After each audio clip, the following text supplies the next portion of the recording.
For better or worse, ganito kung ituring ng dalawang taong nagmamahalan ang pag-ibig. Mahirap panindigan ang mga katagang ito lalo na kung sa pagtagal ng inyong pagsasama ay palala ng palala ang mga dumarating na problema. Ikaw kapuso, naranasan mo na bang pagsisihan ang relasyong pinasok mo?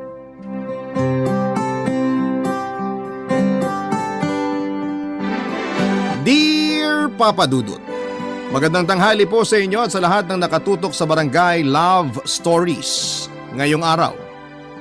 Tuwing tanghali, gamit ang cellphone at suot ang earphones ko na malapit ng masira ay lagi akong nakikinig sa mga istoryang ibinabahagi ninyo mula Lunes hanggang Linggo.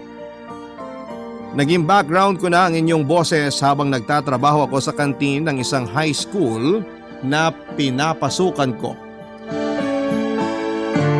Papa Dudut, kilala ko sa pangalang Jesusa, 40 years old at 5 taon ng cook sa isang paaralan sa Maynila. Ako ang nagluluto sa mga merienda at ulam na inihahanda sa nasabing kantin ng paaralan. Jesusa man ang pangalan ko sa mga taong nakakakilala sa akin ay nakagawian na akong tawaging Aling SP ng mga estudyante. SP mula sa pagkaing espasol. Nagsimula ang lahat dahil sa panlalait. Kinakantsawan ako noong mukhang espasol dahil daw sa sobrang kapal ng suot kong make-up. Puting-puti kasi ang mukha ko kumpara sa morena kong balat. Doon na nagsimula ang tawag sa akin bilang Aling Espasol o Aling SP for short. Papa Dudut, may rason kung bakit nahilig ako sa pagsusuot ng makeup. At ito ang dahilan kung bakit ako nagpadala ng sulat sa inyo. Gusto kong i-share ang kwento ko sa lahat para magbigay ng aral sa bawat nakikinig. Sa mundo kasi natin ay may kanya-kanya tayong pinagdadaanan at ang mga bagay na nakikita natin ay may rason kung bakit ito ganon. Magsisimula po ang kwento ko 10 years ago noong 30 years old pa lamang ako. Papa Dudut.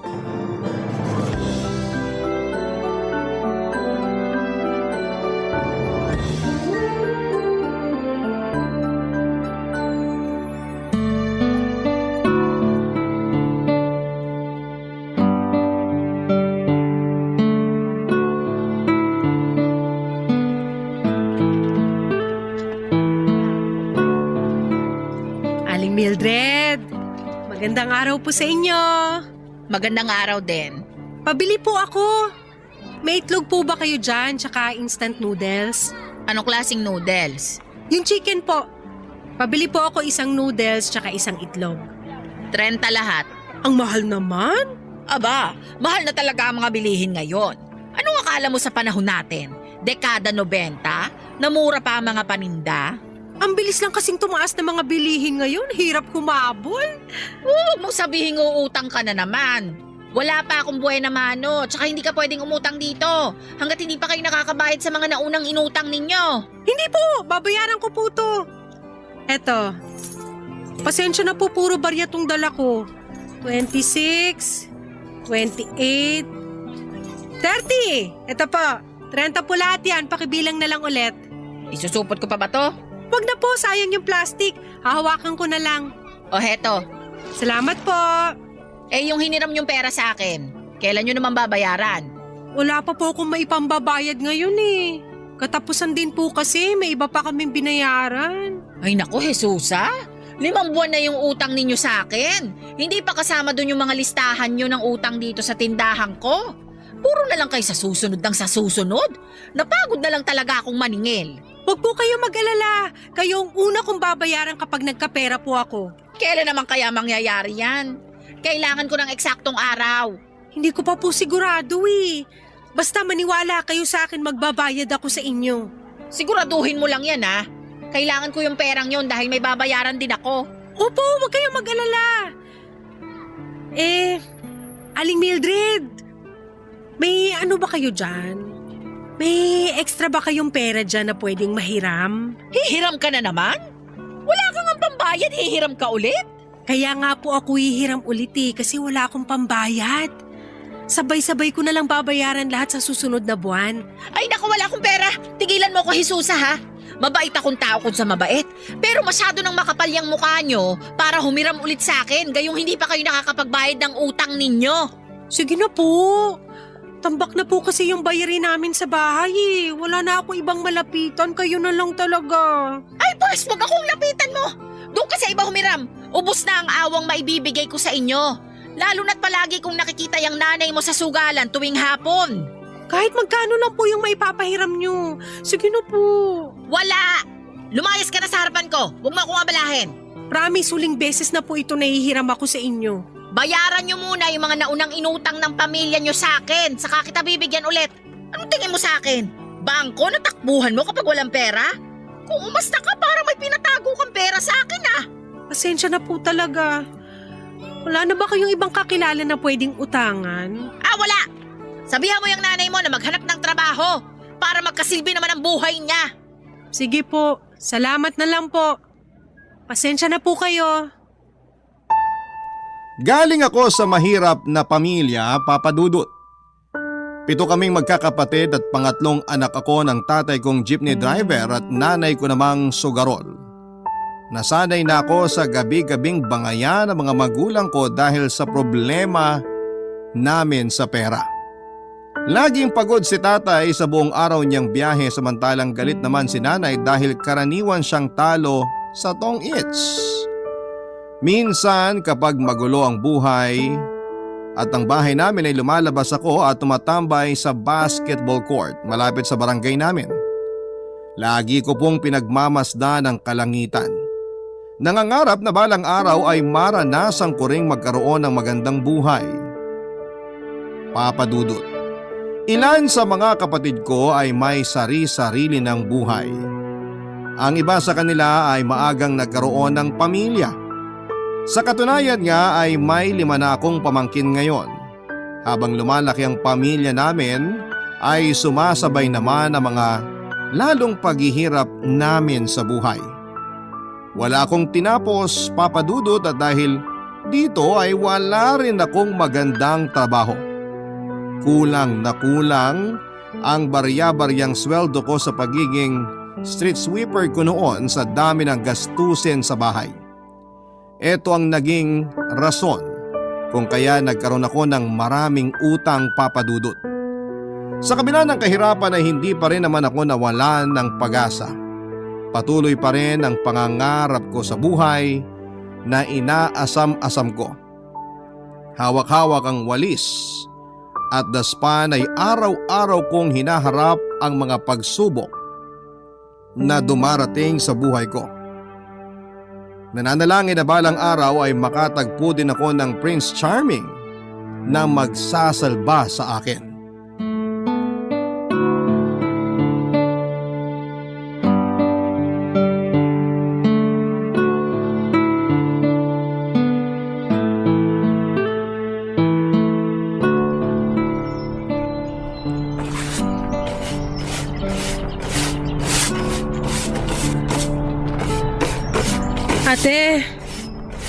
Ate Ophel, Oh, bakit? nahihilo ako. Hala, ay, sandali lang. Oh, umupo ka muna. Doon tayo sa may sidewalk. Magpahinga ka muna rito, ha? Ano bang nararamdaman mo? Bigla na lang ako nang hina eh. Kumain ka ba ng agahan? Oo, nilagyan ko ng kanin yung kape ko kaninang umaga. Yun na yung agahan mo? Oo, wala naman kaming pambili ng ulam eh. Kaya naglalagay na lang ako ng kanin sa kape ko tuwing umaga. Kaya naman pala nanghihina ka eh. Walang laman ng sikmura mo. Gusto mo ba ng biskwit? May biskwit ako rito sa bag ko. Wag na, magpapahinga lang ako saglit bago ako magwalis ulit. Umuwi ka na lang kung masama ang pakiramdam mo. Ako nang bahala dito. Hindi pwede. Sayang yung sasahurin ko. Kapag umabsent ako ngayon, wala kaming uulamin maamayang gabi. Ay siya, sige, ikaw ang bahala. Pero magpahinga ka muna dyan, ha? Bigla lang sigurong kumalam yung sikmura ko nung nakakita ako nung supot ng hamburger na nakakalat dyan sa tabi. Tatawa-tawa ka pa dyan. Tingnan mo nga yung sarili mo, oh. Butot balat ka na. Hindi ka na yata kumakain eh. Kumakain naman ako.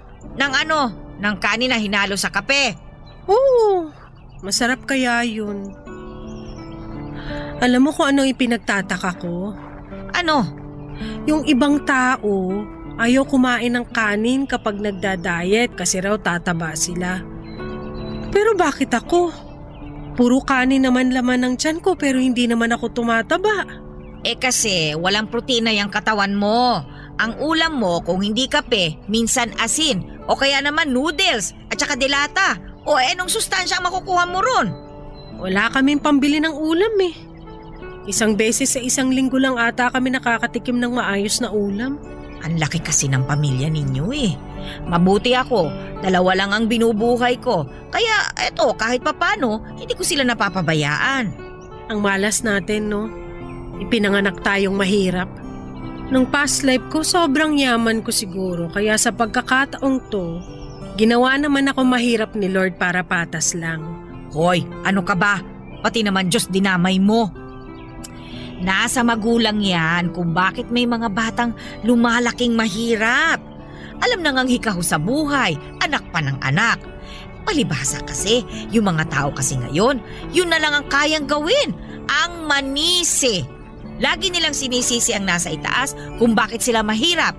Yung iba naman, sa gobyerno naglalabas ng sama ng loob. Pero bakit hindi nila magawang sisihin yung sarili nila? Sinasabi mo ba na kasalanan ng tao kung bakit sila mahirap? Bakit? Hindi ba? Alam mo, kasi ako, aminado ako na kasalanan ko kung bakit ganito ang buhay ko ngayon. Hindi ko sineryoso yung pag-aaral ko eh. Wala akong natapos. Maaga din akong lumande. Imbis na maghanap ako ng trabaho, mas pinili kong isang walang kwentang lalaki na bumuntis sa akin ng 2 beses tsaka ako iniwan. Kaya sabihin mo, bakit ko sisisihin ng ibang tao na mahirap ako? Kung wala naman akong ginawa para ayusin ang buhay ko. Bakit ako? Hindi ako nakapagtapos kasi walang pampaaral sa akin ng pamilya ko. Wala akong magandang trabaho kasi wala akong maipakitang diploma. Hindi naman ako tamad. Hindi naman ako gastador. Hindi naman ako maarte. Pero bakit mahirap pa rin ako? Kaya nga sinabi kong kasalanan ng magulang yan. Oo, siguro walang problema sa'yo, pero sa pamilya mo, meron. Ilan ba kayong magkakapatid? 7, hindi ba? Nanay mo, sugarol. Tapos yung tatay mo, dating manginginom. Ano pa bang kalalabasan yan? 1 tasa ng kape at 3 kutsara ng kanin na panlaman tiyan. Ay, Tama ako ano? oo, tama ka nga. Pero tatanggapin na lang ba natin yon? Na hanggang ganito na lang tayo? Siyempre hindi. Kaya nga tayo nagtatrabaho eh. Pero kung gusto talaga nating umangat ang buhay natin, gawa natin ang paraan. Maghanap tayo ng mga bagay na magpapaangat sa atin. Huwag lang tayong mangarap. Tuparin natin yung pangarap na yon. Teka, ano bang pangarap mo sa buhay? Siyempre gusto kong yumaman. Yun naman pala eh. Di gawan mo ng paraan. Nakikita mo ba yung puno dyan sa likuran mo? Oo, bakit? Isipin mo na yan ang pangarap mo. Kung pinapangarap mo lang na akyatin yan, abay walang mangyayari. Pero kung tatayo ka riyan, lalapitan mo yan at saka susubukan mong akyatin, may tsansa na maakyat mo. Kung maghahanap ka ng hagdan para mas mapadali ang pag-akyat mo, pwede rin naman. Ganon ang mangarap. Hindi lang puro sa isip. Maghanap at gumawa ka ng paraan. Isa sa puso ko yung mga sinabi mo sa akin. Huwag kang mag-alala. Abay dapat lang. Sana balang araw, makuha rin natin yung mga pinapangarap natin. Yun lang ang meron ako noon, Papa Dudut. Mga pangarap na hindi ko naman sigurado kung may tsansang matupad dahil sa estado ng buhay namin. Mula nga sa pagiging street sweeper ay nakahanap ako ng trabaho bilang tagahugas ng pinggan sa isang karinderya. Doon na po ako natutong magluto, Papa Dudut. Si Aling Celia na nagmamay-ari ng karinderyang pinasukan ko ang nagsilbing guro ko. Nagsimula ang lahat noong nagkasakit ang isa sa mga tagaluto ni Aling Celia. Mula sa paghuhugas ng pinggan ay napag-utusan akong maghiwa ng mga ricados. Kalaunan ay pinaharap niya ako sa kalan para magluto ng tinola. Sa mga sumunod na araw ay iba't ibang putahe na ang pinapahawak niya sa akin. Para nga akong nag-aaral sa culinary school dahil marami akong natutunan mula kay Aling Celia. Simula noon ay ginawa na niya akong tagapagluto niya. Mas tumas din ang natatanggap kong sahod dahil doon, Papa Dudut. Enjoy na enjoy ako noon sa trabaho ko. At kahit papaano kasi gumagaan ang pakiramdam ko tuwing nakikita kong nauubos at binabalik-balikan ang mga luto ko. Ang kusina nang naging baluarte ko. Doon ay ako ang reyna. Ako ang nasusunod. Ako ang may hawak ng lahat. Kahit doon lang ay naranasan kong maging masaya pansamantala. Sa karinderyang yon ay nakilala ko si Dondi Papa Dudut. Siya ang lalaking nagpabago sa takbo ng buhay ko. Barangay Love Stories. Barangay Love Stories. Isang construction worker si Dondi Papa Dudut. May pinapatayo noong building malapit sa karinderya namin at isa siya sa mga laborer nito. Una ko siyang nakita noong minsang magpahinga ako sa harap ng karinderya matapos ang lunchtime. Nakatayo siya sa di kalayuan sa amin, hawak-hawak ang sigarilyo habang nagpapahangin. Unang tingin ko pa lamang sa kanya ay naakit na kaagad ako sa itsura ni Dondi. Matipuno ang katawan dahil yon ang kanilang puhunan sa trabaho. Matangkad siya, makapalang kilay na tumugma sa bilugan niyang mga mata. Sunog ang kanyang balat dahil araw-araw siyang nasa initan, pero para sa akin ay mas nakadagdag sa kanyang kakisigan ng kulay ng balat niya. Hanggang sulyap lang ako kay Dondi noon. Wala naman din akong kumpiyansa sa sarili para makipagkilala kahit na crush ko siya. Halos araw-araw siya noong tumatambay malapit sa amin para lamang makisindi ng yosi. Meron kasing matandang babae na nagtitinda ng sigarilyo at tubig malapit sa karinderya at doon laging nakapwesto si Dondi kapag nagpapahinga. Tuwing nangyayari yon ay pasimple naman akong sumisilip sa kanya. Para nga po akong teenager na kinikilig tuwing nakikita ko siya, Papa Dudut. Hanggang isang hapon, paubos na ang tinda naming ulam, dong biglang pumasok sa karinderya si Dondi para kumain.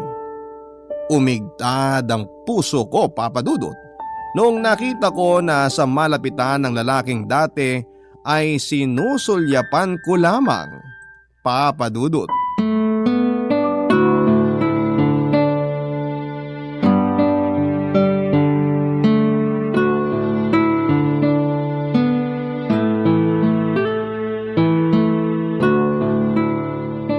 Aling Celia! Kain na! Nahihanda ko na yung pagkain natin. Nasaan na yun? Naku, nakipagchismisan na naman siguro sa kabilang tindahan. Aling Celia! Mauna na akong kumain!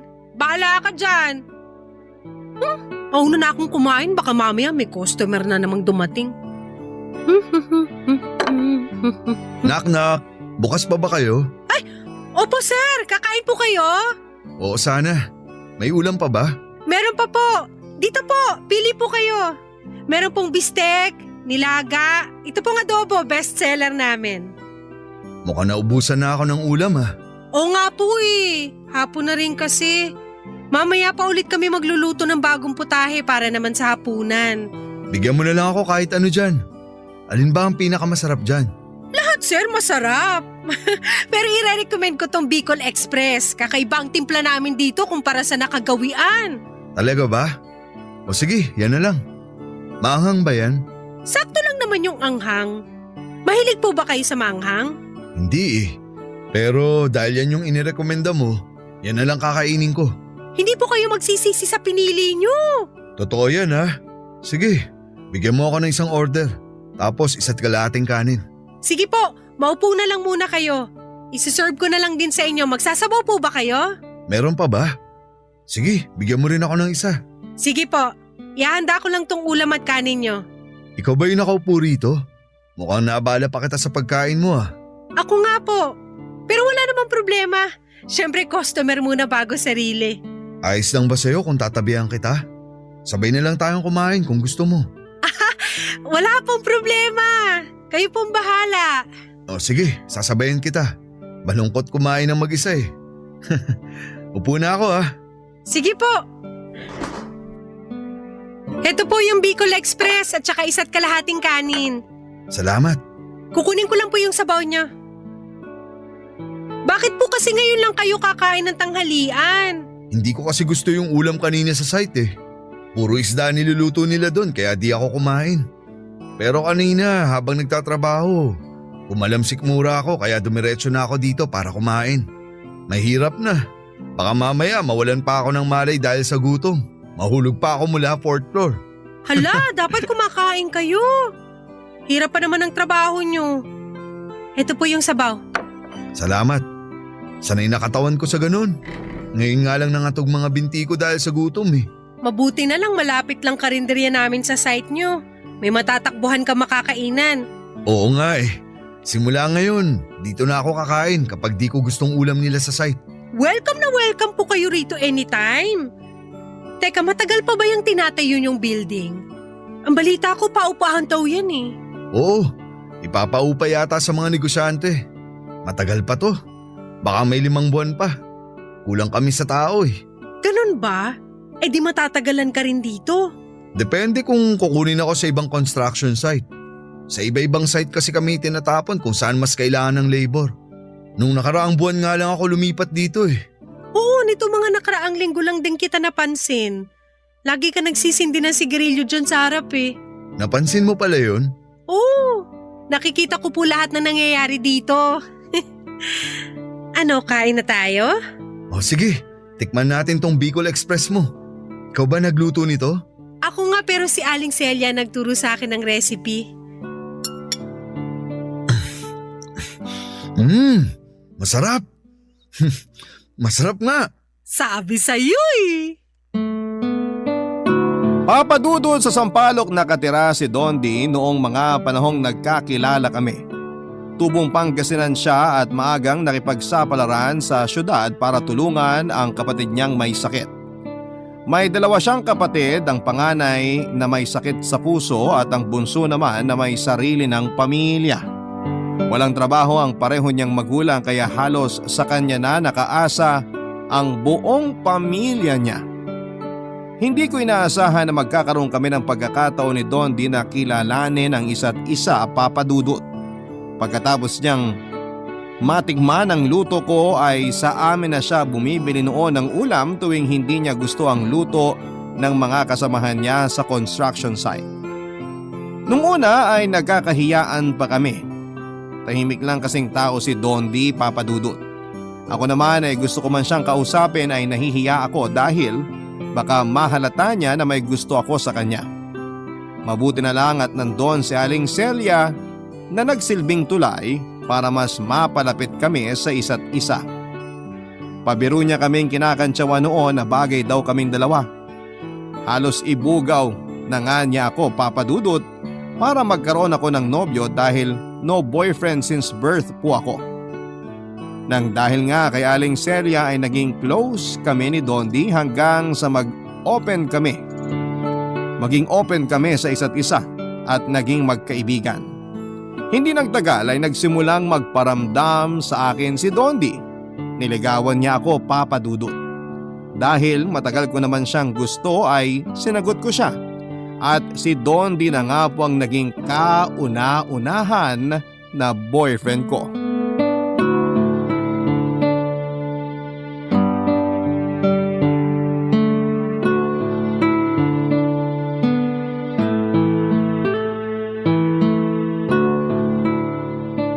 Dondi, Wow, Jesusa. natigilan ka dyan. Wala ka bang sasabihin?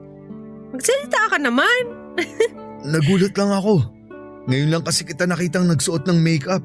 Hindi ba bagay? Sorry, first time ko lang talaga gumamit ng makeup eh. Tatanggalin ko na lang Hindi. Bagay. Bagay sa'yo. Napakaganda mo. Ikaw naman, masyado mo akong binobola. Totoo ang sinabi ko, hindi kita binobola. Mas lalo nga ako na-inlove sa'yo eh, nung nakita kitang nakabihis. Naku, tigilan mo ako dyan eh. Hiya tuloy ako. Huwag kang mahiya. Dapat na maging proud ka sa ganyang itsura mo eh. Mas lumabas yung taglay mong ganda. Pinatunayan mo lang na hindi ako nagkamali na niligawan kita. Ngayon lang ba ako maganda? Kapag naka-makeup ako? Hindi. Siyempre, hindi yun ang ibig kong sabihin. May makeup man o wala, maganda ka. Bolero. Ako ba? Hindi mo ba ako pupurihin sa itsura ko ngayon? Nagbihis din ako oh. Ano ka ba?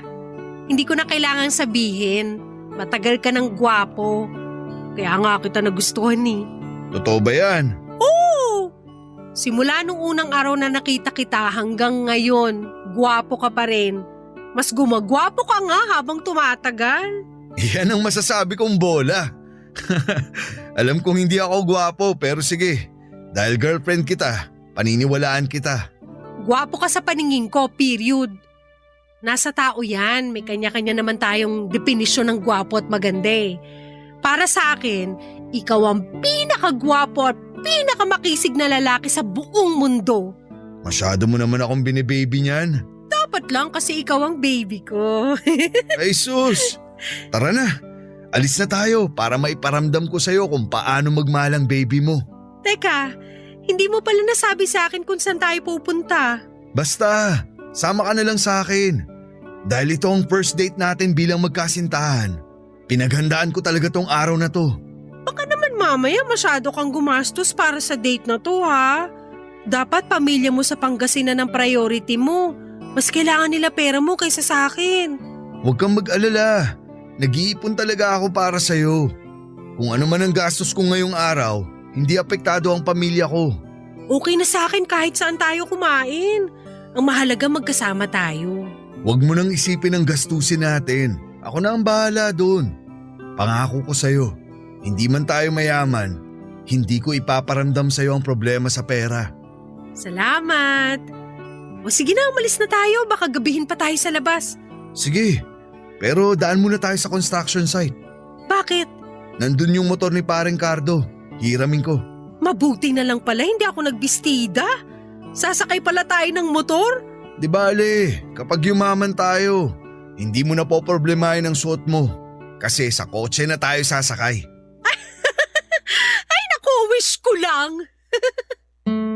Naging maayos naman ang relasyon namin ni Dondi Papa Dudut. Para nga akong naka-jackpot dahil ang unang boyfriend ko ang siya na ring naging huli. Noong natapos nila Dondi ang itinatayo nilang building ay nalipat naman siya sa Bulacan. Nagkalayo man kami sa mga unang buwan ng relasyon namin ay hindi ito naging hadlang sa pagmamahala namin. Nagkaroon kami ng tinatawag na long distance relationship. Pero kahit ganoon ay nalampasan namin ito. Lagi noong tumatawag sa akin si Dondi kapag tapos na siya sa kanyang trabaho para kumustahin ako at para na rin ikwento kung paano ang naging takbo ng araw niya. Araw-araw niya akong ina-update dahilan kaya sobra-sobra ang tiwala ko sa kanya. Tuwing day off naman niya ay umuwi siya sa amin para bisitahin ako. Lumipas nga ang 2 taon ay pareho naming naisipang mag-live-in ni Dondi. Lumipat kami sa isang mumurahing bahay sa Sampaloc. Iniwan ko ang pamilya ko, pati na rin ang trabaho ko pero hindi pa rin naman nakalimot noon sa mga responsibilidad ko. Isa pa ay nangako sa akin si Dondi na bibigyan niya ako ng magandang buhay at pinanghawakan ko yon. Sa pagsasama namin sa iisang bubong ay nakabuo kami ng bata sa sinapupunan ko. Doon na nga po nagsimulang magbago ang lahat. Papa Dudut. Barangay Love Stories. Barangay Love Stories. Papa Dudut, ang pangarap ko noon ay ang makapangasawa ng mayaman pero malayo. Mula doon ang naging katuwang ko sa buhay. Hindi po mayaman si Dondi pero kahit na ganoon ay nagpapasalamat pa rin ako dahil nabigyan ako ng mabait, at masipag na kasintahan. Hindi man kami kasal ay parang mag-asawa na ang turingan namin sa isa't isa noong nagsama kami sa iisang bubong. Mas lalo pang tumibay ang pagsasama namin dahil sa pagdating ng anak naming si Eva. Naging magkatuwang kami sa pagpapalaki sa anak namin. Kaso nga lang, lumipas ang mahabang panahon ay unti-unting nagbago ang ugali ni Dondi. Nagsimula ang lahat noong natuto siyang magbisyo, Papa Dudut. Nagkaroon siya ng barkada na mahilig sa inom at sugal. Tuwing natatapos siya noon sa trabaho ay sa barkada siya dumediretso para mag-inom at maglaro ng baraha. Nung una ay pinapayagan ko siya sa gawain niya dahil tingin ko ay nararapat din naman sa kanya ang mag-enjoy, lalo na at buong araw siyang pagod sa kanyang trabaho. Kaso nga lang ay unti-unting binago ng bisyo niyang yon ang ugali ni Dondi. Naging mainitin ang ulo niya. Hindi lang siya umuuwing lasing, lagi din siyang galit at nagwawala, lalo na kapag talo ito sa pagsusugal. Karaniwan ako ang napagdidiskitahan ni Dondi, lalo na kapag wala siyang mapaglabasan ng galit. Nung una ay natatanggap ko pa ang pagbubunganga nito at pagwawala sa bahay. Pero noong nagsimula na niya akong saktan ay doon na po ako kinabahan ng labis, Papa Dudut.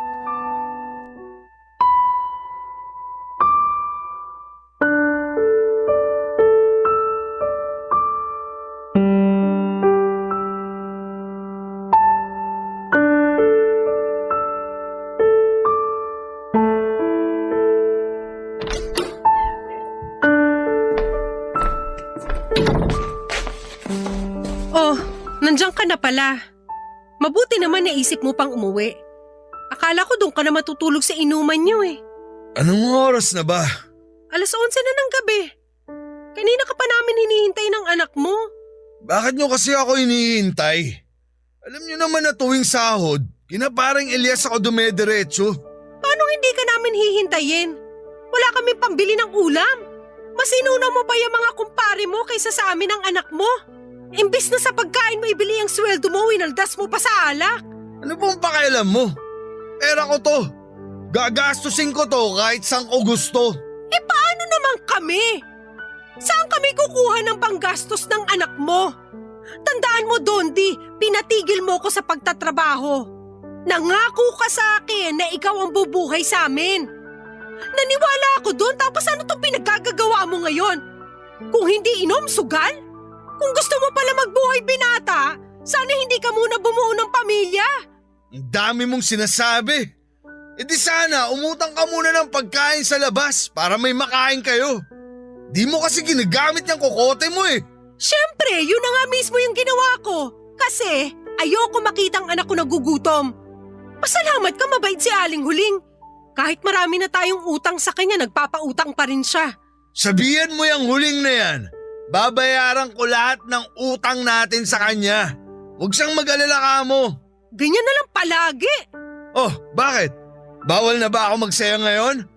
Sa pag-inom at paglalaro na nga lang ako sumasaya eh. Ipagbabawal mo pa sa akin? Matapos ko magtrabaho ng buong maghapon, babawalan mo ako magsaya? Hindi kita pinagbabawalan, pero sana naman. Isipin mo rin kami ng anak mo. Nagsasaya ka doon kasama ng mga kaibigan mo, tapos kami nandito, naghihintay, nagugutom? Lahat na lang ba sa akin mo iaasa? Dondi naman! Sino ba dito ang padre de pamilya? Hindi ba ikaw? Saan kami kukuha ng panggastos? Sa lupa? Huwag mo nga akong tinatasan ng boses. Kung makapagsalita ka, alam mo dami mong nagagawa sa pamilyang to eh. E palamunin ka lang din naman dito. Pareho kayo ng anak mo. Ah, talaga? Sige, ikaw ang mag-alaga ng anak mo dito sa bahay, ako ang maghahanap buhay. Kapal ang mukha mong isumbat sa akin yung pagtatrabaho mo, wala ka naman na ibibigay para dito sa bahay? Anong sabi mo? Wala akong ibinibigay? Bakit meron ba? Yung bayad natin sa upa, 2 buwan na tayong sinisingil ng may-ari. Malapit na naman ang bayaran. May maibibigay ka na bang pambayad? Oh, tingnan mo! Babayaran ko lahat yan kapag nagkapera ako. Para kang sirang plaka! Lagi na lang yung sinasabi mo pero wala naman nangyayari. Kakasahod mo lang, di ba? Saan na napunta yung pera? Nasa bulsa na ba ng mga kalaro mo sa sugal? Sabing wag mo akong tataasan ng boses eh! Dondi? Nalalakit ka na rin ngayon? Kaya mo na rin akong saktan ngayon? Dapat lang sa'yo yan! Talo na nga ako sa sugal, bunga nga mo pang sasalubong sa akin! Sino ang hindi maririndi? Umalis ka na nga dyan sa dadaanan ko! Huwag mo akong tinutulak-tulak! Bakit? Bawal din ba? Sabi na huwag mo ako itulak eh! Bawal kitang itulak? Lahat na lang bawal? Itutulak kita kung gusto kitang itulak! Ako ang may pera sa pamamahay na to, kaya ako ang masusunod! Kung gusto kitang itulak, itutulak kita! Hindi mo ako pwedeng saktan dahil buntis ako, Dondi! May bata sa tiyan ko ngayon! Papa Dudut, nakakalungkot lang makita na ang dating taong minahal ko ay unti-unting nagbago. Walang pakialam si Dondi kahit na nagdadalang tao ako noon. Ang tanging nasa isipan lamang niya ay ang sugal at pag-iinom. Ako ang naging punching bag niya tuwing hindi maganda ang timpla ng ulo niya. Tiniis ko ang lahat ng iyon, Papa Dudut, sa ngalan ng pamilya. Pero sa pagdaan ng mga buwan ay mas lumala pa ng lumala ang ugali ni Dondi. May pagkakataon noon na itinakbo pa ako sa health center dahil nagsuka ako matapos mawala ng malay. Nauntog kasi ang ulo ko sa pader matapos niya akong itulak dahil sa galit niya. Mabuti na lang talaga at walang nangyaring masama sa bata sa tiyan ko. Kahit pa noong ipanganak ko ang pangalawa naming supling ay wala pa ring nagbago sa ugali ni Dondi. Dahil halos lahat ng kinikita niya ay napupunta na lamang sa pagsusugal. At ako na mismo ang dumidiskarte para may makain ang mga anak namin. Pumasok ako sa isang kantin sa paaralan malapit sa amin at mabuti na lamang at may kakilala si Aling Celia na nagtatrabaho doon kaya mabilis akong nakapasok bilang tagaluto ng ulam. Kaso nga lang, Papa Dudut, maraming estudyante ang nakakapansin noon sa mga pasa at sugat sa mukha ko. Hanggang sa isang teacher ang nagsabi sa akin na kailangan ko raw itago ang mga pasa sa mukha ko dahil hindi ito magandang ehemplo sa mga batang nakakakita. Ang ginawa ko na lamang ay nagsuot ako ng makapal na makeup hanggang sa maitago nito ang mga sugat at pasa ko, Papa Dudut. Halos araw-araw na ganon ang naging buhay ko noon. Binubugbog sa gabi at tuwing umaga naman ay binibigyan ko ng oras ang paglalagay ng makeup para lamang maitago ang mga iniwang galos ni Dondi sa mukha ko. Doon na po ako nagsimulang makilala sa eskwelahan bilang Aling SP. Mukha raw kasi akong espasol sa sobrang puti ng mukha ko na hindi umaayon sa morena kong balat. Hindi ko na lamang pinapansin ang mga pangangantsaw nila sa akin noon, katulad ng hindi ko pag-inda sa pananakit sa akin ni Dondi. Taon ang tiniis ko sa ganong klase ng buhay ko hanggang sa isang araw ay hindi ko na talaga ito nakayanan pa, Papa Dudut.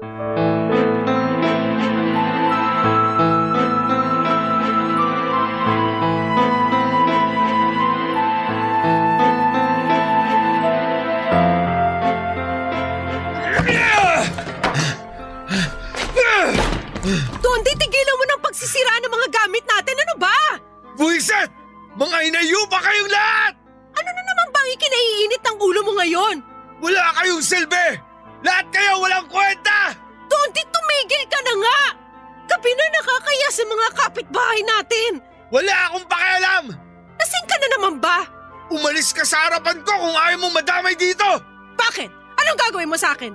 Bubugbugin mo ulit ako? Binabalaan kita, Jesusa! Huwag mo nang dagdagan tong galit ko! Lagi ka naman ganyan eh. Tsaka ka lang matapang kapag nakainom. Paglalasing-lasing ka tapos uuwi kang galit.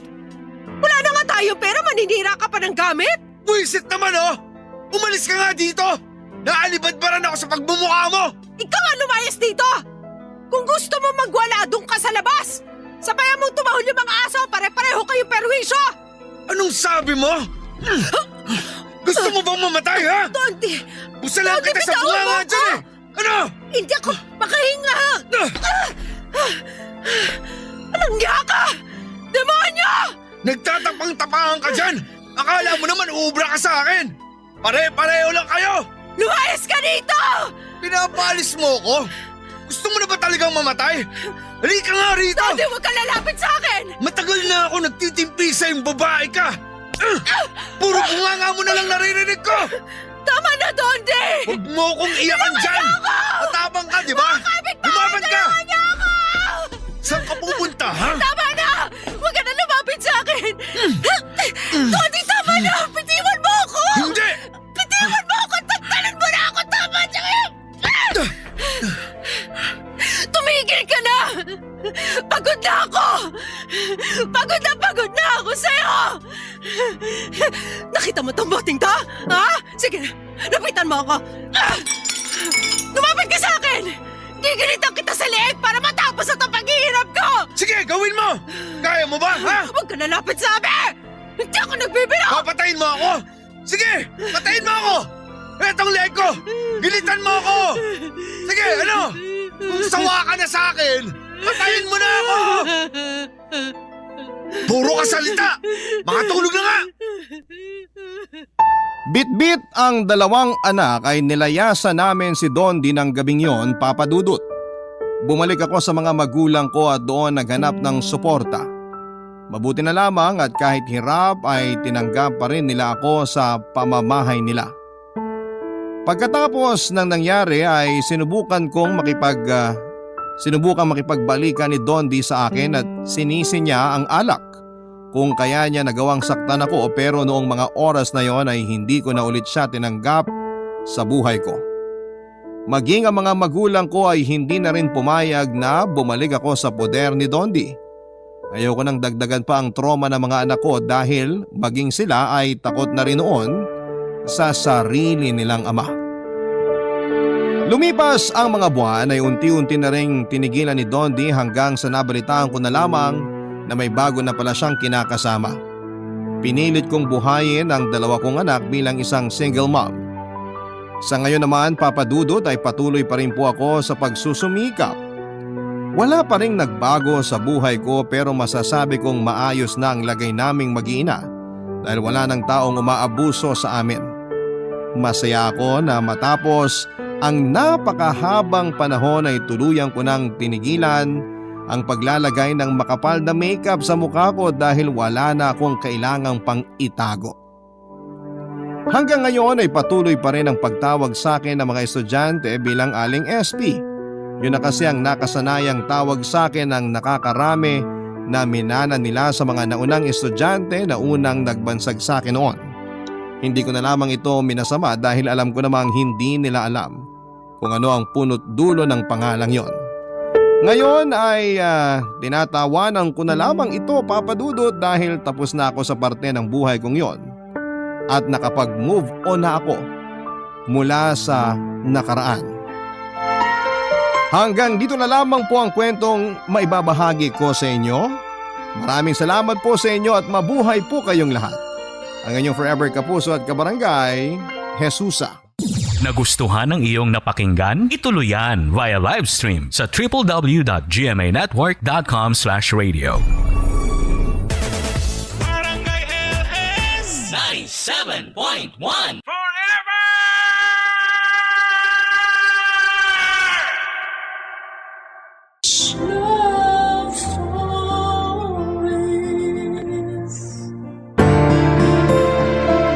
Kapag pinagkatiwalaan tayo ng isang tao, alagaan natin yon at huwag sirain. Kaya nga kapag may isang bagay na hindi rin sa atin ay huwag natin itong kukunin o aangkinin. Ikaw, kabarangay, may pinagkakatiwalaan ka bang tao? Dear Papa Dudut, hindi lahat ng tao ay binibiyayaang magkaroon ng kapatid. At isa na po ako doon. Pero hindi naman ako nagtampo sa mga magulang ko dahil naiintindihan ko ang sitwasyon na pinagdadaanan nila. Magkaanak lamang noong araw. Rainbow baby kasi ako at ang ibig sabihin ay meron nang pinagbuntis ang mama ko bago ako, ngunit sa kasamaang palad ay hindi man lamang nila yon nasilayan dahil maagang kinuha sa kanila. Simula noon ay matagal bago sila sumubok na magkaanak muli ni Papa, kaya nang dumating ako sa buhay nila ay masaya sila at nagpapasalamat ng husto sa Diyos. Bago ko po ipagpatuloy ang pagkukwento ko sa buhay ko ay pabati muna ng isang maganda at mapayapang katanghalian sa inyo at sa ating mga kabarangay. Tawagin niyo na lamang po ako sa pangalang Krishna. 33 years old, taga Muntinlupa City at isang housewife. Naging libangan ko na talaga ang pakikinig sa Barangay Love Stories simula nung pandemic. At magpahanggang sa ngayon, isa pa rin po ako sa mga libo-libo ninyong kabarangay. Kaya nga naisip ko rin na magpadala ng sulat sa inyong istasyon dahil baka sakaling merong makarelate sa kwento ng buhay ko. Sisimulan ko ang pagsasalaysay noong 27 years old ako. That time ay meron na akong 4 na taong gulang na anak na lalaki. Pero nang mga panahong ipinagbubuntis ko siya ay sina mama at papa ang kasama ko para umalalay sa akin dahil iniwan ako at hindi pinanagutan ng ex-boyfriend kong si Justin. Pero kinaya ko naman at noon ko lang din nasabi sa best friend kong si Jessel ang tungkol sa pinagdaanan ko. Nagkita kasi kami noon nang bisitahin niya ako sa bahay namin pagka-uwi niya galing sa abroad, Papa Dudut.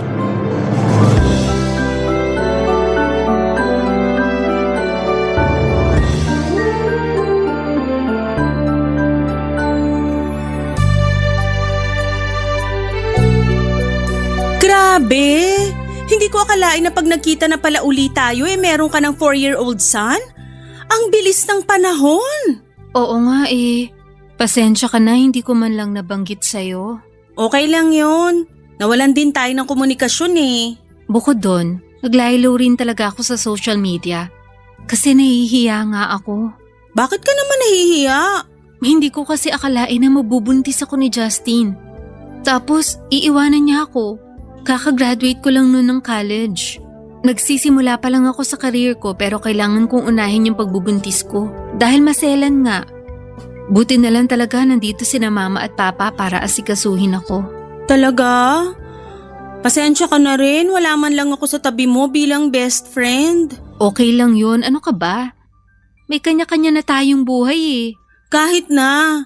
Pakiramdam ko'y nabando na kita ng mga panahong dapat kasama mo ko sa tabi mo. Pero sandali, yan ba yung parehong Justin na nabanggit mo sa akin noon na manliligaw mo? Oo, siya nga. Sinagot ko siya, naging kami. Tapos nabuntis niya ako. Tapos tinakasan ka niya? Oo. Grabe, may mga lalaki palang ganun? Unfortunately, meron. At isa na nga dun si Justin. Mas ramdam ko na ngayon kung gaano kahirap sa'yo yung pagbubuntis mo. Plus yung pangiiwan pa nung mokong na yun. Ay, pero buti hindi mo naisipang ipalaglag yung anak mo. Kasi syempre, sabi mo nga kakagraduate mo pa lang tapos iniwan ka pa nung Justin na yun. Natakot ako, oo. Pero hindi naman sumagi sa isip ko yun. Kaya nga nilakasan ko na lang ang loob ko na magsabi kina mama at papa tungkol sa pagbubuntis ko. Kahit na alam ko magagalit sila sa akin. Ayun, nagalit nga sila. Pero mas nanaig pa rin yung pagiging magulang nila. Noon pa lang naman mahal na mahal ka na ng mga magulang mo. Kaya siguradong hindi ka nila matitiis. Kaya nga thankful ako sa kanila. Simula nun, nangako ako sa sarili ko na gagawin ko lahat para maging ligtas yung pagbubuntis ko sa baby ko. Nai-imagine ko na sobrang saya nyo nung pinanganak na siya. Oo, naiyak pa nga ako nun, lalo nung unang beses ko siyang mahawakan at mabuhat. Iba talaga sa pakiramdam kapag naging nanay ka na. Kahit mahirap, kahit nakakapagod, makita mo lang na masaya yung anak mo, babalik na agad yung lakas mo. Mas lalo tuloy akong humanga sa'yo. Biruin mo, nalagpasan mo lahat yan ng mag-isa. Ang galing-galing mo. Hindi naman, sakto lang. Anong sakto ka dyan? Ikaw ha? Pahambol? Oh, ikaw naman ang magkwento. Kumusta naman yung naging buhay mo sa abroad? Ayun, puro trabaho lang. Alam mo na, mahirap lang pamilya namin. Kaya nga nung nakagraduate ako, sinikap ko na talaga mag-focus sa trabaho para kumita ng pera. Gusto ko rin kasi mapag-aral ng college yung nakababata akong kapatid. Sa awa ng Diyos, kakagraduate lang niya last year. Wow, congratulations! Ang galing mo rin eh. Katulad ka pa rin ng dati, dedicated sa mga ginagawa mo. Hindi na ako katulad ng dati kasi mas seryoso na ako sa buhay ngayon. Nung high school kasi tayo parang biro-biro lang sa atin lahat eh. Iba na pala talaga pag nagtatrabaho ka na. Totoo rin naman yun. Kaya nga napasabi na lang ako na bakit kailangan pang tumanda ng tao. Dati excited ako makapagtrabaho pero nung naranasan ko na, biglang kabig. Ayoko na. Pero syempre, nandun na ako. Alangan namang umatras pa ako, di ba? Tama. Parang ikaw lang yan. Hinarap mo at hindi mo inatrasan ang pagbubuntis mo. Papadudot kung meron mang tao na tinuring kong kapatid sa ibang nanay ay si Jessel yon. Magkaklase kami nung high school kung saan ko siya unang nakilala. Magkasing edad lang din kami at pareho rin ang personality. Yun bang palatawa, kalog at hopeless romantic. Pareho rin kaming ligawin ng mga lalaki pero sa aming dalawa ako yung laging nagkaka-boyfriend. May pagkapihikan kasi siya sa mga lalaki at wala akong naalala na nakwento niyang may nagustuhan siya sa mga nanligaw sa kanya. Pero wala namang kaso dahil nag-aaral pa lang naman kami ng mga panahong yon. Nang tumungtong na kami sa kolehiyo ay nagkahiwalay kami ng pinasukang university dahil umuwi sa Cebu ang pamilya niya. Doon na siya nag-aral at pagka-graduate niya ay nagtrabaho siya sa ibang bansa. Tuluyan na kaming naging malayo or malayo sa isa't isa hanggang sa dumalang na lamang ang aming komunikasyon. Dahil naging busy na kami sa sarili naming buhay at karera, tapos ay nabuntis pa ako. Dumating pa nga sa punto na hindi na talaga nag-update sa social media si Jessel kaya minado akong naging malayo na rin ang loob ko sa kanya. Pero alam ko sa puso ko na siya pa rin ang best friend ko na tinuring ko na parang tunay na kapatid. Kaya nga masakit kay Jessel na malamang hindi nag-workout ang relationship namin ni Justin na siyang nabanggit ko sa kanya noon na bago kong manliligaw. At mas nadagdagan lang ang inis niya rito nang nagbunga pala ng bata ang relasyon namin. Pero hindi ako nito pinanagutan. Mabilis na lumipas ang 1 linggo at nagulat na lamang ako nang biglang nag-reach out sa messenger ang tatay ng anak ko.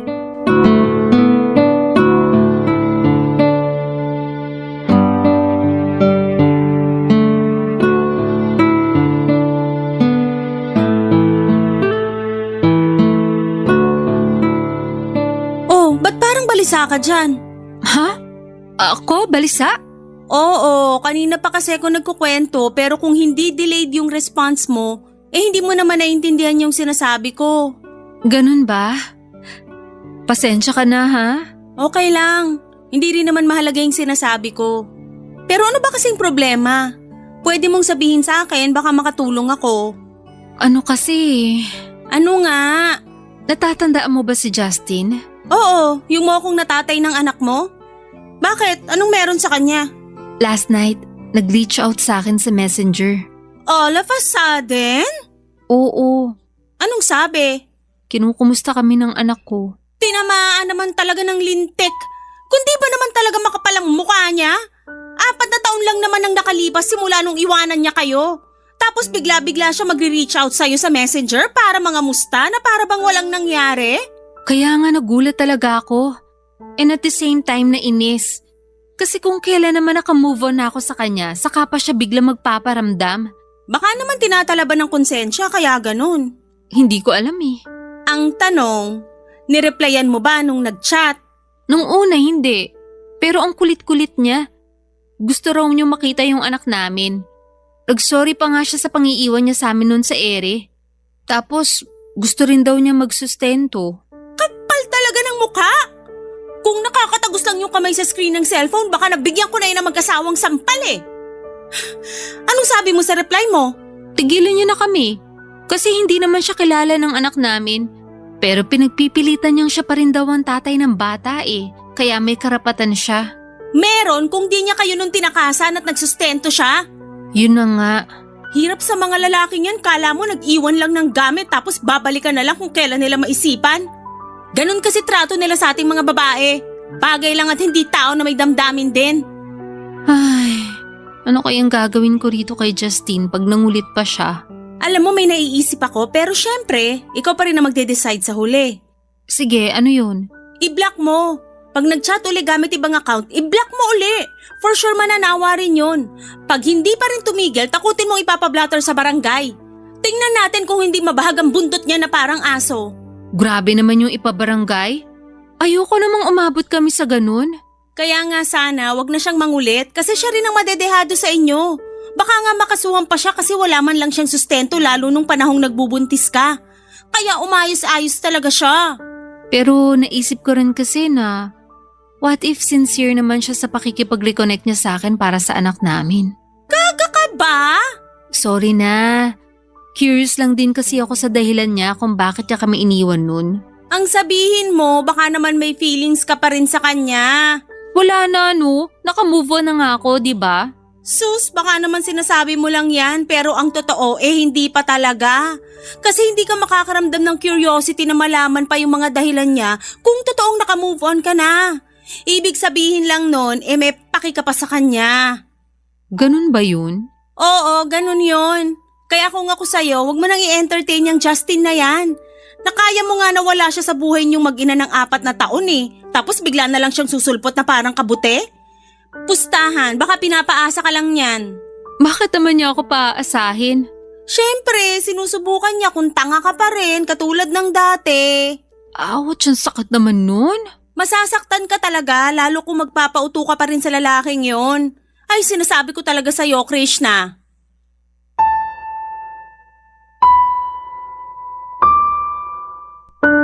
Papadudot malaking palaisipan talaga sa akin kung bakit bigla na lang nagparamdam sa amin ang anak ko si Justin. Siguro'y tama si Jessel sa sinasabi niyang baka tinalaban ito ng konsensya kaya bigla namang itong gustong magpakatatay sa aming anak. Sa kabilang banda ay hindi ko naman napigilang makaramdam ng takot dahil baka kunin ni Justin ang anak ko sa akin. Pero buti na lamang at sinabi ni Jessel na imposibleng mangyari yon dahil mas may laban at karapatan ako sa aming dalawa. Nagpatuloy ang pangungulit ni Justin sa akin sa Messenger. At lahat ng iyon ay binalita ko sa best friend ko. Siguro nga ay nakulitan na siya sa akin kaya sinabihan na naman niya akong i-block na lamang si Justin. Pero hindi ko pa rin magawa-gawa. At buti na lang at hindi ko ginawa dahil kinausap ako ng ex ko na gusto na raw niyang magsustento sa amin ang anak ko. Nang mga panahong yon ay naghihigpit ako ng sinturon dahil nagkasakit ang mama ko. Kaya nga napagkasos ako ng malaki at mas lalo akong nangailangan ng pera papadudot ng mga panahong yon na kailangan ko para sa panggastos naming mag-ina. Barangay Love Stories. Barangay Love Stories. Papadudot masasabi kong malaki ang naitulong ng perang pinadala ni Justin para maipagamot ko ang anak namin hanggang sa gumaling ito. At kahit na nga nakalabas na sa ospital ang anak namin ay hindi pa rin tumigil si Justin sa pangungumusta rito at pagpapadala ng sustento. Na-appreciate ko yon lalo na ako. Na ako lang mag-isa ang nai-stress sa tuwing may dinaramdam ang anak ko. Nasabi ko nga sa sarili ko na buti na lang talaga at nandyan si Justin.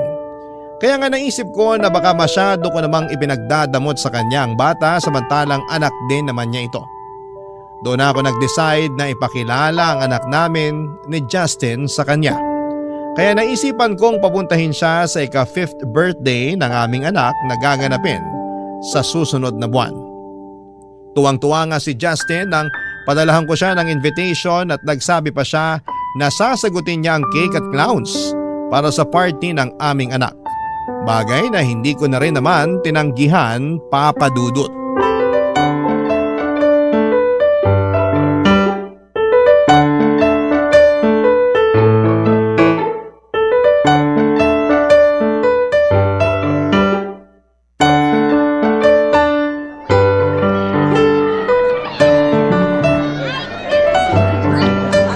Wow, bongga naman itong birthday party ng anak mo, Krishna. Oo, sinikap ko talaga mabigyan siya ng magandang birthday party. Lalo na lumalaki na siya. Mas na-appreciate niya na yung mga bagay. Oo nga eh, may pa-clown pa nga oh. Aliw! Pero teka, siguro naman hindi ka umutang para magpa-party ng bongga ha? Kasi di ba last month medyo nangailangan kayo ng pera dahil sa pagkakasakit ng mama at anak mo? Hindi naman ako nangutang.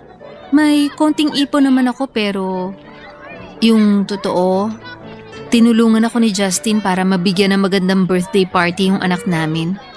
In fact, siya yung sumagot ng cake at clown. Sandali. Ano ka mo? Alam ko magagalit ka pero kasi… Hindi naman ako galit.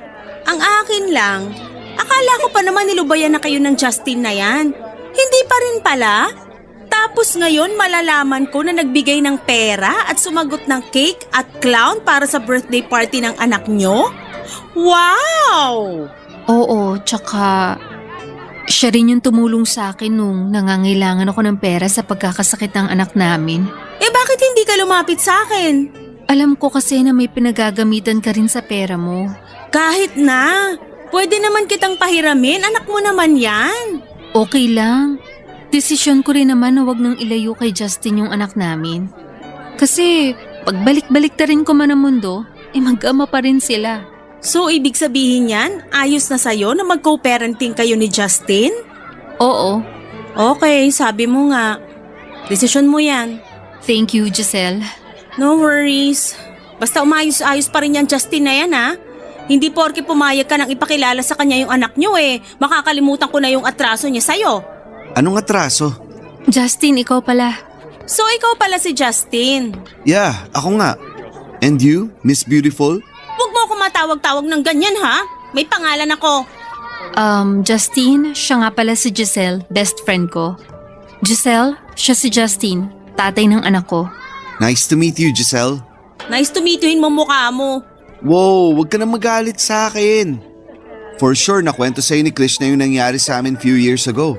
Pati na rin yung hindi ko pagsusustento sa anak namin. Bata pa ako noon, hindi pa handang maging ama. Pero nagbago na rin naman ako ngayon. Kaya nga kinulit ko talaga si Krishna na ipakilala sa akin yung anak namin at bigyan ako ng pagkakataon para makabawi. Totoo yun. At nakikita ko naman na nagbago na talaga si Justin. Justin? Nako, siguraduhin mo lang talaga yung mga pinagsasasabi mo. Kasi pag nagsisinungaling ka, lagot ka sa akin. Bilang best friend ni Krishna, ayoko na uli siyang masaktan dahil sa pangiiwan mo sa kanya noon. Hindi na kailangan yan. Kasi matagal na naman kaming tapos ni Justin. Kung anong meron kami ngayon, yun dahil sa anak lang namin. Pero pwede pa rin naman ako mangako. Para lang makasiguro si Giselle na nagbago na nga ako. I swear, hindi ko nasasaktan si Krishna at ang anak namin. So, okay na ba yon, Giselle? Oo, okay na yon. O paano? Maiwan ko muna kayo. Pupuntahan ko lang yung anak ko kasi makikipaglaro ako sa kanya. Sige.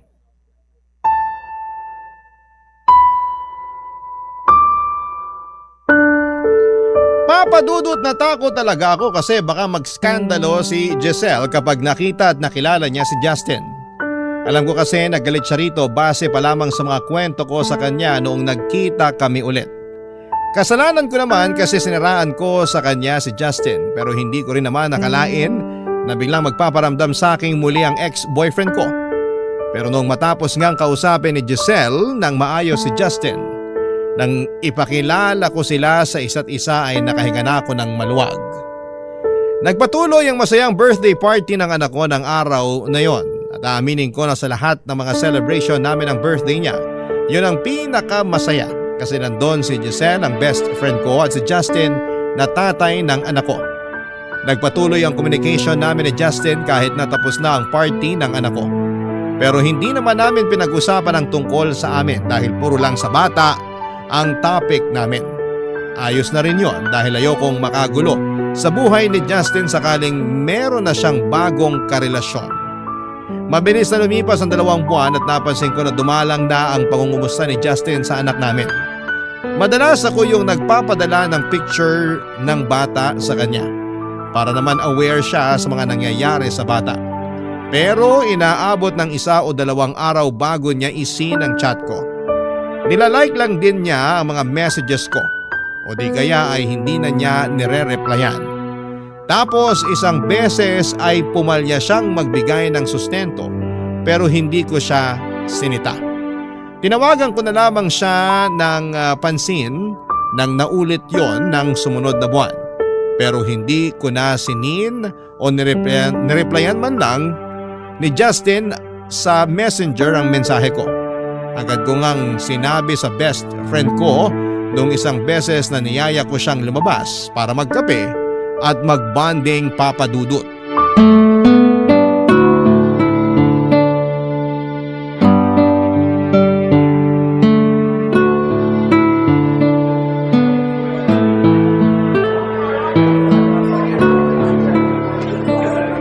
Nang lulubog-lilitaw yung pagpaparamdam ni Justin sa anak namin. Tapos lagi pa siyang hinahanap sa akin ng bata. Napapagod na ako sa pagpapalusot sa anak namin kung nasan ang papa niya. Uy, shucks! Ang gwapo naman niya sa regalo kong polo shirt. Sino? Ha? Wala. Naku, may boyfriend ka na ba? Wala rin, no? Saka bakit hindi ko naman sasabihin sa'yo best friend kita? Kung sakali mang meron, ikaw ang unang makakaalam. Ano na nga uli yung sinasabi mo? Ha? Tungkol kay Justin. Anong tungkol sa kanya? Akala ko in good terms na kayo. Akala ko rin eh, pero mukhang pinaglalaroan niya lang kami ng anak ko. Bakit? Ano nga uli ginawa niya? Hindi na naman nagpaparamdam sa amin. Kapag nagsisend ako ng pictures ng anak namin sa kanya tsaka update, wala naman siyang sinasabi. Minsan parang hindi pa siya interesado kasi matagal bago niya isin yung message ko. Baka naman busy lang sa trabaho. Naisip ko rin naman yun. Pero sana kahit konting oras, paglaanan niya yung anak namin. Pumayag na nga ako na ipakilala sa kanya yung bata. Excited pa nga siya eh. Tapos bigla naman siya magkakaganyan. Ang bilis mo naman i-judge yung tao, baka busy lang talaga sa trabaho. Di ba ahente yun? Baka kumukota. Ewan ko. Kasi 2 months na rin siyang hindi nagpapadala ng sustento sa anak namin. Ay talaga? Oo, kaya nga naiinis ako kasi paasa siya. Sana talaga nakinig na ako sa'yo nun. Sana hindi ko na siya hinayaan na bumalik pa sa buhay namin ng anak ko. Bakit naman? Di ba sabi mo naka-move on ka na sa kanya? Oo, pero paano yung anak namin? Paano mag-move on sa kanya yung bata sakaling biglaan na naman siyang hindi magparamdam at maglaho na parang bula? Sa bagay, masakit nga yun sa part ng anak mo, lalo naging close na sila ng tatay niya. Sinabi mo pa. Gabi-gabi nga siyang hinahanap sa akin ng anak ko. Naubusan na lang ako ng isasagot. Tingin ko mapapagod din yung anak mo. Kaya hayaan mo na lang. Ngayon lang yan kasi kakakilala pa lang naman niya sa tatay niya. Pag nasanay yan na hindi na uli nakikita si Justin, for sure hindi na niya hahanapin yung tatay niya. Sobra ka naman? Anong tingin mo sa anak ko pampalipas sa oras lang ni Justin? Gaga, wala akong sinabing ganyan ha. Para kasing ganun yung ibig mong sabihin. Yun bang kapag gusto lang ni Justin makita yung anak namin, saka siya pupuntahan sa bahay? Kung ayaw niya, baliwala na sa kanya, ganun ba? Hindi mo naman kasi mapipilit si Justin kung biglang nagbago yung priority niya sa buhay. Saka baka akala mo lang talaga na handa na siya magpakatatay sa anak niyo, pero mali ka pala. Kung totoo man yung sinabi mo, hindi pa rin pala nagbabago si Justin. Katulad pa rin siya ng dati. Paasa at mangiiwan sa ere.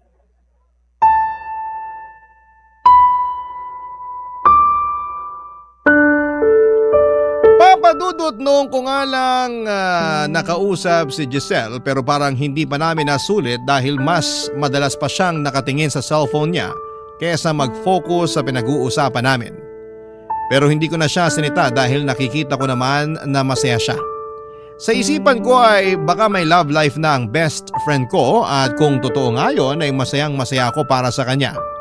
Ine-expect ko na ikukwento niya sa akin ang tungkol sa kachat niya pero umikot lang sa buhay namin ang pinag-usapan namin ng araw na yon.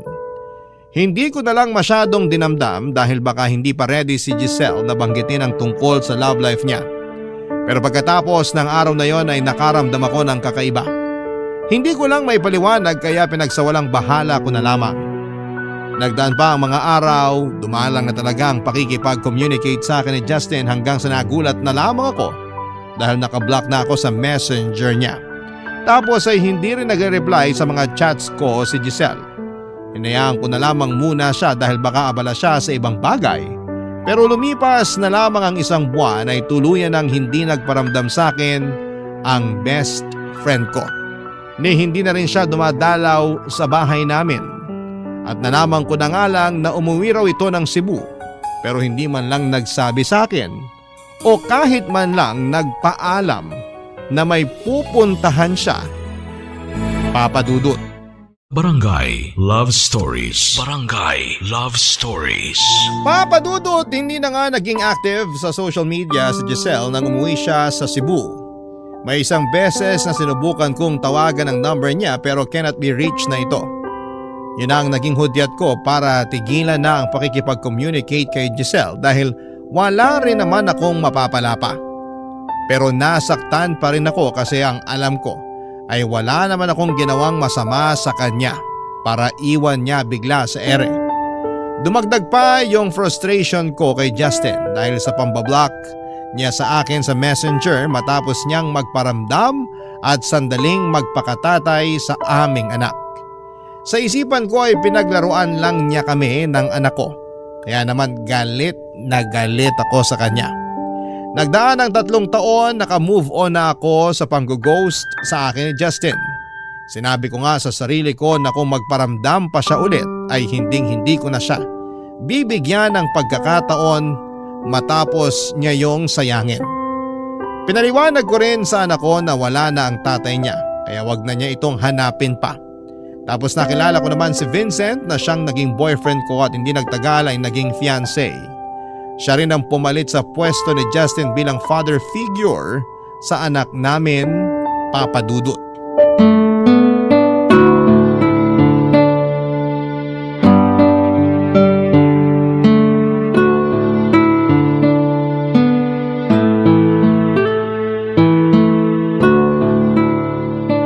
Saan niyo gustong pumunta sa next date natin, mahal? Ha? Naku, kahit dito na lang sa bahay. Okay na sa amin yun ng anak ko. Sa akin naman yata hindi okay yon.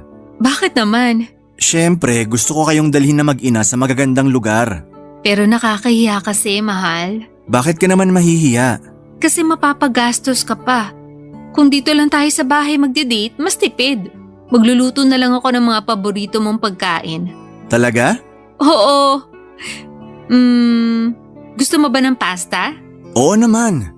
Pero iniisip ko kasi baka mapagod ka lang sa pagluluto. Kung kakain na lang tayo sa labas, mas madali. Wala namang kaso yon kasi ikaw naman yung pinaglulutuan ko. Alam mo, gusto kitang alagaan kasi mahal na mahal kita. Thank you kasi minahal mo rin ako kahit na may anak na ako. Bakit naman hindi ko gagawin yon? Yung pagkakaroon mo ng anak yung pinakamagandang bagay na nangyari sa'yo. Kaya yun na rin yung pinakamaganda para sa akin. Ibang-iba ka talaga sa tatay ng anak ko. Kasi akala ko wala nang lalaki na katulad mo. Yung responsable, mapagmahal, maalaga. Kumuntik na nga ako nung hindi maniwala sa love dahil sa ginawa sa amin ni Justin. Pero totoo pala na inaalis ng Diyos yung taong hindi para sa atin. Para mabigyan ng puwang yung tao na nilaan niya para sa atin. At para sa akin, ikaw yun. Hindi mo lang ako minahal kasi mahal mo rin yung anak ko. Doon talaga ako thankful eh. Thankful din ako na nakilala ko kayo ng anak mo. Gabi-gabi bago ko matulog, lagi kong pinagdarasal na sana tulungan ako ng Diyos para maging mabuting tatay sa anak mo. Kasi yun yung bagay na hindi nagawa sa kanya ni Justin. Mabuting tatay ka na sa sarili mong paraan. Mahal na mahal ka ng anak ko. Kita mo naman, di ba? Oo. At mahal na mahal ko rin siya. Mas close na nga kayo kaysa sa amin. Uy, parang may nagsiselos dito oh. Hindi ah. Masaya nga ako kasi alam ko na may father figure na siya. Pero nung una, alam mo, natakot talaga ako kung paano magiging mabuting tatay sa kanya. Talaga? Bakit naman? Kasi wala naman akong karanasan. Sa isip ko, gano'n na ako kahanda. Paano kung makagawa ako ng mali? Pero sa huli, nakita ko na lang yung sarili ko na nagpapakatatay na sa kanya. Kung totoo man yung love at first sight, yun yung una kong naramdaman pagkakita ko sa anak mo, mahal. Hinding-hindi ko nga makakalimutan yung unang beses na nagkita kayo. Naiyak ka pa nga nun. Oo, hindi ko kasi talaga napigilan. Malapit ako sa mga bata. Ako na halos yung nag-alaga at nagpalaki sa mga pamangkin ko. Kaya nga alam ko na agad na ikaw talaga yung lalaking hinahanap ko. Yung lalaking gusto ko makasama hanggang pagtanda natin. Ganyan din yung nararamdaman ko sa'yo. Hindi na ako makapaghintay na iharap ka sa altar at sumumpa para maging asawa mo.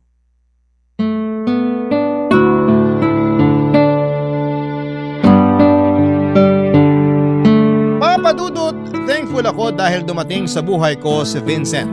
Alam ko kasi sa sarili ko na handa na ulit ako magmahal nang makilala ko siya. Nasa kanya na ang lahat ng magaganda at mabubuting katangian na hanap ko sa isang lalaki. Mapagmahal, maalaga, maalalahanin at bukod doon ay mas una niyang minahal ang anak ko kesa sa akin. Kaya alam ko na magiging mabuting tatay siya. Hindi rin lingid sa kalaman ni Vincent ang tungkol kina Giselle at Justin.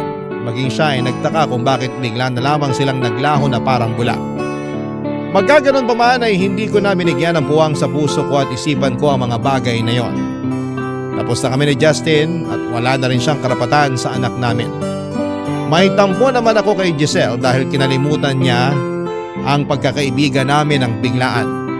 Pero makaraan ang 2 linggo ay laking gulat ko nang makita ko nag-post sa Facebook si Giselle kasama ang isang batang babae na tansya ko ay nasa 2 taong gulang. Kamukhang kamukha niya ito kaya napachat ako sa kanya para kumustahin siya. Ewan, kahit sinabi ko na gusto ko nang mag-move on sa friendship namin ay hindi ko naman basta-basta magagawa yon. Lagpas 10 taon na kaming magkaibigan ni Giselle at pinuring ko na rin siyang parang tunay na kapatid. 2 araw din ang nakalipas bago sinini Giselle ang chat ko sa messenger niya pero hindi niya yon nireplyan. Nakikita ko naman na active na ulit siya sa social media pero parang hangin na lamang ako sa kanya.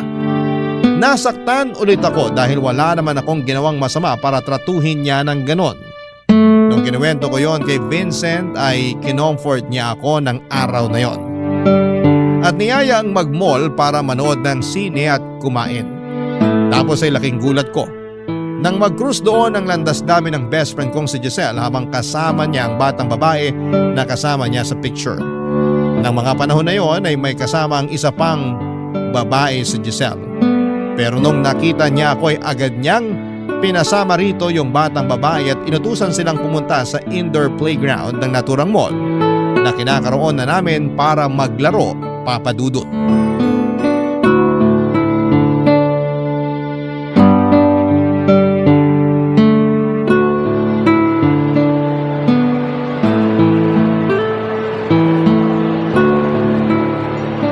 Giselle? Akala ko nasa Cebu ka, pero nasa Manila ka na pala? Oo, last month lang kami umuwi rito. Ganun ba? Pero bakit hindi mo man lang sinabi sa akin? Kahit yung pag-uwi mo sa Cebu, hindi ka rin nagpaalam man lang. Hindi ko naman responsibilidad na ipaalam sa'yo yung nangyayari sa buhay ko ah. Kaya bakit kailangan ko pang sabihin at magpaalam sa'yo? Hindi naman sa ganun. Pero akala ko ba mag-best friend tayo? Oo, pero noon yon. Honey, nasan yung anak natin? Justin? Krishna? Anong ginagawa mo rito? Ako ang dapat magtanong sa'yo ng ganyan. Anong ginagawa mo rito? Bakit magkasama kayo ni Giselle? Mahal, sila ba yung Giselle at Justin na kinuwento mo sa akin? Oo, sila nga. At nagtataka ako kung bakit sila magkasama ngayon. Alam mo, kahit kailan mahina ka talagang pumick up. Hindi pa ba obvious? Kami na ni Justin at meron na kaming anak. Anak niyo yung batang yun? Oo! Walang hiya ka pala eh. Paano nangyari yun? Alam mo namang ex-boyfriend ko si Justin. Siya rin yung tatay ng anak ko. Ikaw na ang may sabi. Ex mo na si Justin. Ibig sabihin lang nun, tapos na kayo. Tungkol naman dyan sa sinasabi mong tatay siya ng anak mo, si Justin na mismo ang nagsabi sa akin na wala na siyang pakialam sa inyong mag-ina. Kaya nga hindi na rin siya no nagparamdam at nagsustento eh. Totoo ba yun, Justin? Oo, narealize ko na hindi ko pala talaga kayang panagutan yung anak natin. Mali ko lang kasi pinilit ko pang makipag-communicate sa'yo. Pero buti na lang din nangyari yun. Kasi hindi ko sana makikilala si Giselle. Krishna, Kapal ano ng ba? mukha mo! Bakit mo yung ginawa kay Justin? Kulang pa nga yung sampal na yun para pagbayaran niya lahat ng mga kasalanan niya sa akin at sa anak ko. Wiset, ang sakit nun ah. Sumusobra ka na talagang babae ka. Sige, subukan mo saktan si Giselle. Ako makakalaban mo. Aba, at sino ka naman? Ikaw ba ang knight in shining armor ni Krishna? Ako lang naman yung boyfriend at fiancé niya. At hindi ko nahahayaan na saktan mo na naman siya. Nakaka-touch naman. Hindi ko akalain na meron pa palang lalaki na magtsatsaga sa tulad niyang may anak dahil nagalaw na ng... Justin! Subukan mo pa magsalita ng kabastusan tungkol kay Krishna. Dadagdagan ko pa yan. Ang yabang mo ah! Vincent, tama na! Huwag mo nang patulan yung baliw na yan. Bastos eh! Nakakainis! Tumigil na nga kayo, pwede ba? Gusto niyo bang pagpiyastahan tayo ng mga tao rito? Eh ano naman? Ayaw mo bang malaman ng lahat ng mga tao rito kung gaano ka katraidor? Ang kapal na mukha niyo ni Justin. Nagtiwala ako sa inyo, pero pareho niyo ako niloko. Galit ako sa inyo. Lalo na sa iyo, Giselle. Sa dinami-dami ng babae magugustuhan ni Justin, ikaw pa talaga? Akala ko pa naman nun galit ka sa kanya dahil sa ginawa niya sa akin. Tapos magiging kayo rin pala. Tinuring pa naman kitang parang kapatid pero traidor ka!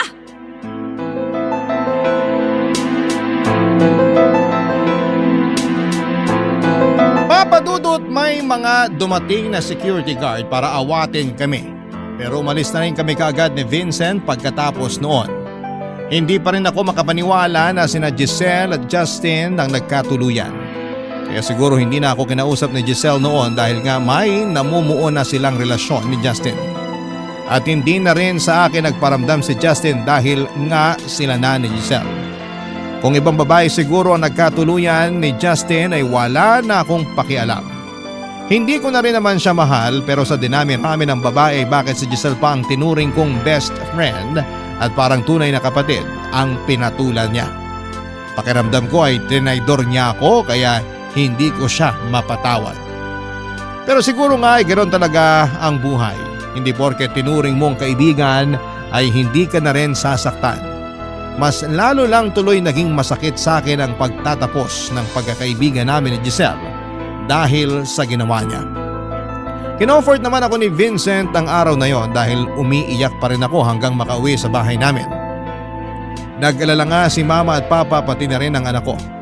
Doon ko na nga sinabi sa kanila na nakita ko nga si Giselle at Justin sa mall kasama ang anak nilang babae. Sa huli tinanggap ko na lamang na kailangan ko ng kalimutan ng pagkakaibigan namin ni Giselle.